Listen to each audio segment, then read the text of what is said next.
লাভ করিবেন বলে, কিন্তু বাবা সেন চরণ কমল তো এত সহজে লাভ করা যায় না। আজ সেই ভগবান কলির আরাধ্য দেবতা আমাদের ভুবন মঙ্গল গৌর সুন্দর আজ আমাদের মতো এমন পাপাচারী, ব্যভিচারী, দুরাচারী, এমন কামাচারী জীবের মলিন দশা হেরি প্রভু আমার সাধের গোলক ছেড়ে এই ভুলকের মাঝে শ্রীধাম নবদ্বীপের মাঝে প্রভু আমার গৌর রূপে অবতীর্ণ হলে, প্রভু আমার অবতীর্ণ হয়ে সুরধ্বনি গঙ্গার তীরে এসে দাঁড়ালেন। আর সুরধ্বনি গঙ্গার তীরে দাঁড়িয়ে আজ সকল ভক্তগণকে আকুল প্রাণে ডাকছে, আকুল প্রাণে ডেকে ডেকে বলছেন, হে ভক্তগণ, এই জগৎ মাঝে এসে তোমরা যে যাই কিছু করো না কেন, শুধু একবার, শুধু একবার তোমরা বদনে হরি বলো। আমি যে তোমাদের জন্য হরি নাম নিয়ে এসেছি। আমি 3 যুগে অস্ত্র ধরেছি। বাবা আমার মহাপ্রভু কি বলছেন?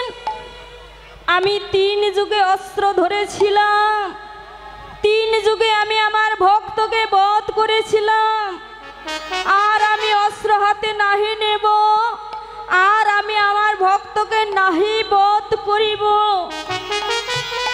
এ ভক্তগণ, তোমরা চিন্তা করো না, আমি জানো তোমাদের জন্য কি এনেছি। আমি তোমাদের জন্য হরি নামের অস্ত্র নিয়ে এসেছি। হে ভক্তগণ, এই হরি নামের অস্ত্র দিয়ে আমি কলিহত জীবের সঙ্গে যুদ্ধ করব, আর কলির জীবের সঙ্গে যুদ্ধ করে এই কলির জীবকে আজ আমি উদ্ধার করিব। একবার বলো, একবার তোমরা হরি নাম বলো। হে ভক্তগণ, যদি তোমরা তোমাদের এই মনুষ্য জন্ম ধন্য করতে চাও, যদি তোমাদের পরমাত্মার সদ্গতি করতে চাও, যদি চিরকাল জন্মের মতোই আমার গোবিন্দ শরণে ফিরে যেতে চাও, তবে আর দেরি করো না। যদি আমার গোবিন্দ চরণে তোমরা ফিরে যেতে চাও, আর দেরি করো না। বাবা আমরা যার কাছ থেকে এসেছি তার কাছে তো যেতে হবে, তাই না? জলের শেষ আশ্রয় কি? সমুদ্র। সমুদ্রে অবশ্যই মিশে যাবে। তদ্রূপ আমাদের শেষ আশ্রয় হচ্ছে ভগবানের শ্রীপাদ পদ্ম। আমাদেরও ফিরে যেতে হবে আপন ঠিকানায়, আপন ঘরে। তাই কি করতে হবে বাবা? আমাদেরকে সকাল সকালই পথে রওনা দিতে হবে। যারা সকাল সকাল পথে রওনা দেয় তারা সকাল সকাল গোবিন্দের শরণ লাভ করে। আর যারা আমার মতো অপরাধী, আমার মতো নরাধ্য, তারা যে যুগ যুগ ধরে পারের ঘাটেই বসে থাকে, আমার ভগবানের শ্রীচরণে পৌঁছাতে পারে না। তাই ভক্তগণ, তোমরা দেরি করো না, তোমরা সকাল সকালে পথে রওনা দাও। দিন থাকিতে সময় থাকিতে তোমরা ভজনের পথে দাঁড়াও, তোমরা সাধনের পথে দাঁড়াও। একবার বদনে হরি বলো। বাবা আমার এই কলিহত জি ভগবান মনে মনে চিন্তা করছে, আমার ভক্তগণ এরা তো হরি বলতে জানে না, কেমন করে হরি বলবে? কলির জীব এখনো শেখে নাই।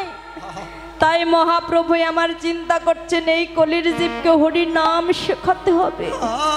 তবে কেমন করে শেখাবো? মনে মনে ভাবছে, আমি যদি নিজে হরি না বলি এই কলির জীব তো হরি বলবে না।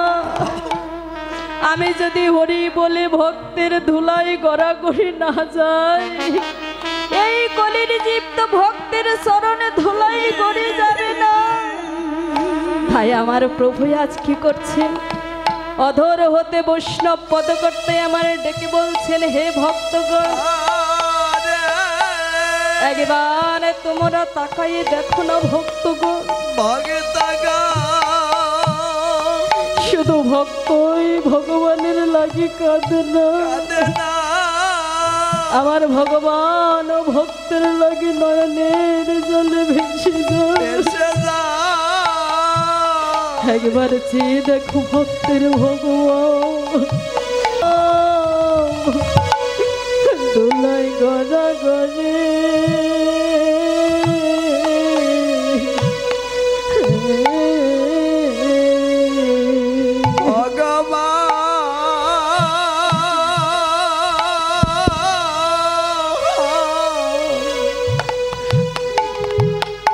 ভগবান আমার যাইনি তোলা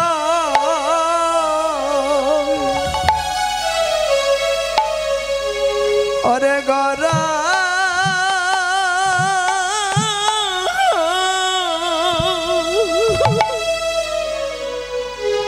অরে গরা গরি রে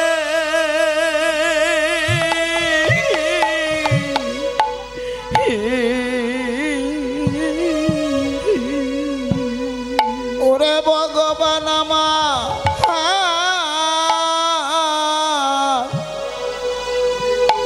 আরে দেখো যাই রে দুলা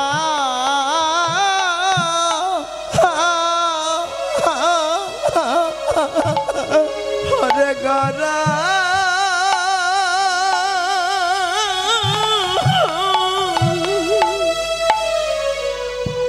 অরে গরা গরি রে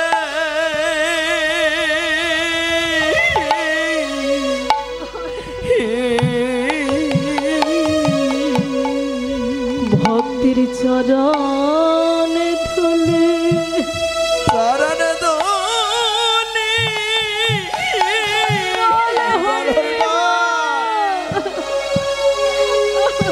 আরে বাবার লাগি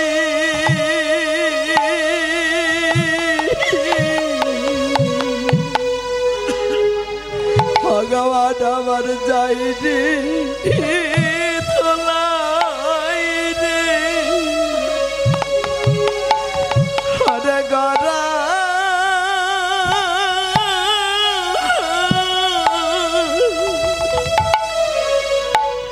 আরে গরা গরি রে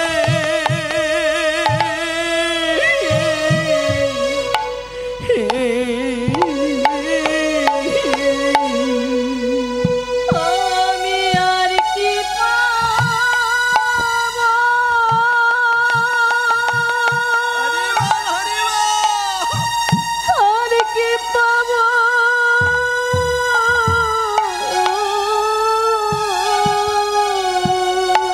আরে আমার ভক্তে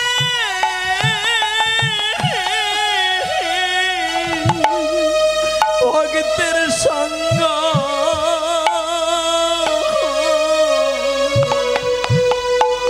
ভগবান আমার যাইনি তোলাই রে অরে গরা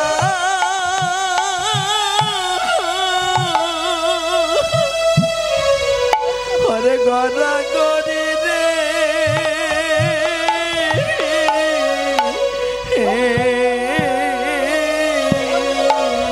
আমি আর কি পাবো? হরি বল হরি বল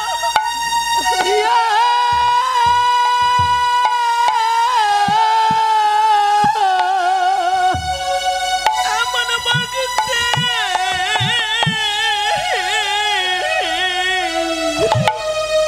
ভক্তের সঙ্গ ভগবান আমার যাইনি তোলাই রে অরে গরা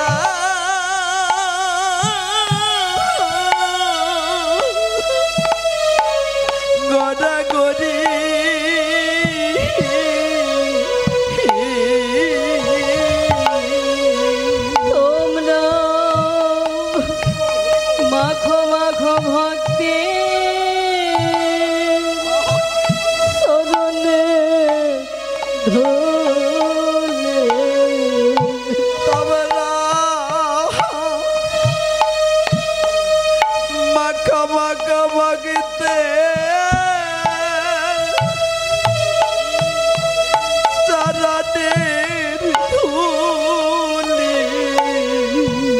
তোমরা মাখো মাখো ভক্তে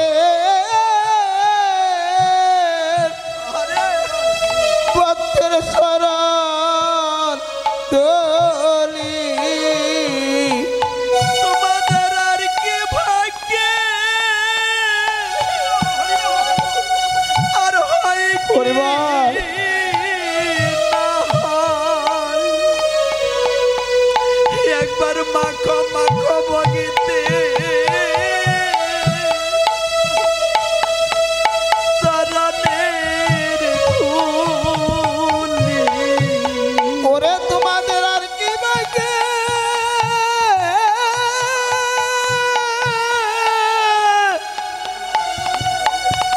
হয় কি না হয়।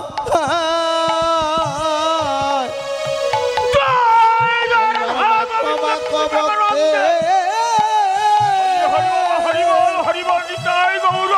ভক্তের শরণ দলি। ওই ধুলি হবে পারের কোণে। এই দুলি হবে পরের রাতি। ওরে এমন সাধু গো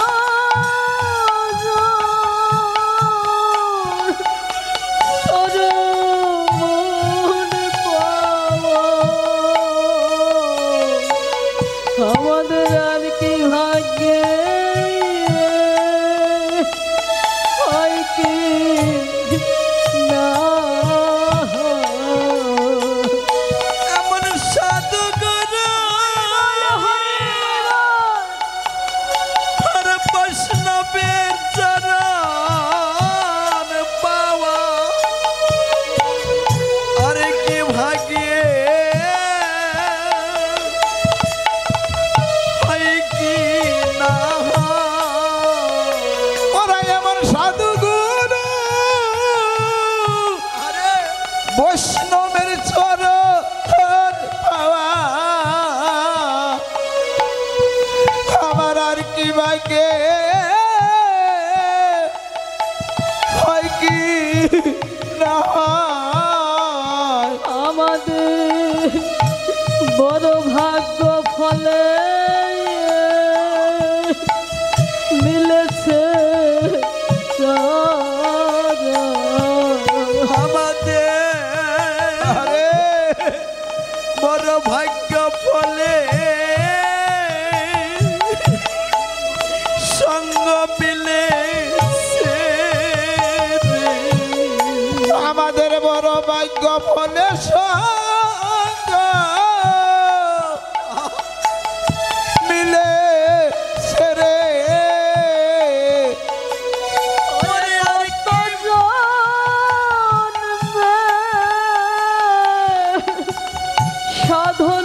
সাধনার ফলে আমাদের সাধুর সঙ্গ মিলে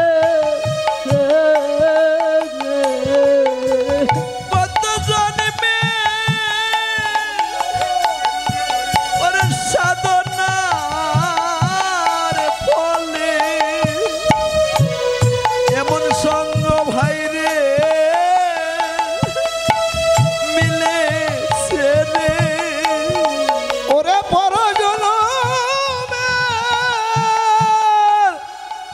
সাধনার ফলে ওরে এমন সঙ্গ বাইরে মিলে সেরে আমরা আবার যেন ভক্তের সঙ্গ পাই রে আমরা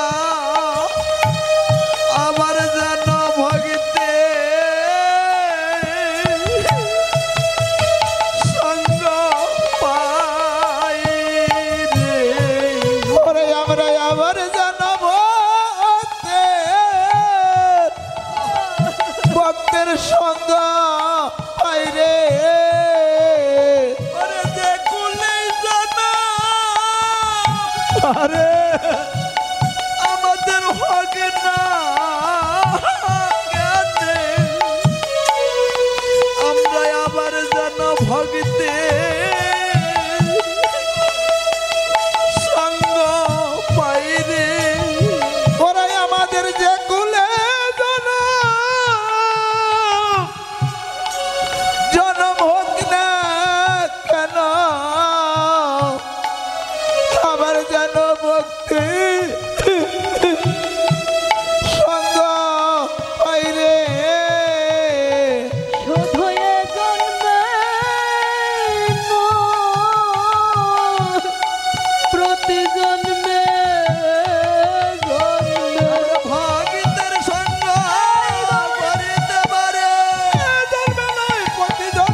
একবার তাকাই দেখো, শুধু ভক্তই কাঁদে না, আমার ভগবান ভক্তের লাগে নয়নের জলে ভেসে যায়। আজ আমার ভগবান ভক্তের লাগি তাহার উঁচু মাথা নিচু করে দিলেন ভক্তের চরণের তলে। ভক্তের চরণ ধুলি অঙ্গল লেপন করছে। বাবা, আর ভাগ্য হয় কি না হয়, আমরা তো বহু ভাগ্য ফলে পেয়েছি এমন মধুর ভক্ত সঙ্গ। বাবা, এই জগতে মা সকল কিছুই কিন্তু টাকার বিনিময়ে পাওয়া যায়, যেন কৃষ্ণপদে মতি থাকে। টাকার বিনিময়ে ক্রয় করা যায় না এমন বস্তু কি জগতে আছে? তবে একটি বস্তু টাকার বিনিময়ে ক্রয় করা যায় না, তা কি? এমনই সাধুগুরু বৈষ্ণবের চরণের ধুলি।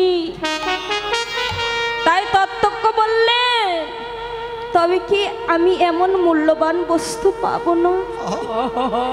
আমি কি কোনোদিনও কিনতে পারবো না, ক্রয় করতে পারবো না? মহাজন আমার বললেন, পারবি, খুব পারবি, ক্রয় করিতে পারবে, তবে তোমাকে সেই বাজারে তো যেতে হবে। এই চরণ ধুলি কোন বাজারে মেলে? এমন সাধুগুরু বৈষ্ণবের বাজারে। তাই এমন সাধুগুরু বৈষ্ণবের বাজারে এসে যদি কোনো ভক্ত দেহের মান অভিমান আত্মহংকার ত্যায্য করে একবার ভক্তের চরণের তলে তাহার উঁচু মাথাটা নিচু করে দিতে